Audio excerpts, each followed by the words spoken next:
because insurance companies have gotten to be more and more challenging to work with, and look for every reason to argue, this bill's not related, or we think this bill is too high. I know you run into that quite often, to where they see an emergency room bill and they start complaining about the emergency room in Rouville or, Purvis or wherever it may be. And what most folks don't understand is these adjusters are not in Mississippi. Very few of them are in Mississippi. So when you start trying to explain to them that was the person's only option, was to go to that emergency room, and that bill is the bill.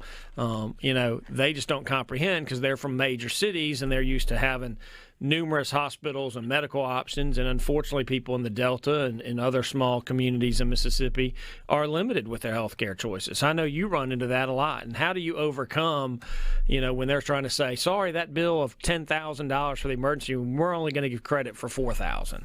Well, I basically have two arguments. The first is that Mississippi has a statute that basically says that all medical bills incurred are reasonable and necessary, and that's prima facie evidence. And the second is, how many people are told, which medical provider do you want to go to, sir? When you're in an ambulance after a devastating car wreck, the last thing on your mind is the price comparison of bills to this provider or that provider. They don't really give you an option, I don't think. That's and they right. just take you to one. And the insurance companies make it pretend like you're shopping for a medical provider and that you're familiar with every billing policies and rates for every medical provider. And that's just simply not true. Mm-hmm. Exactly.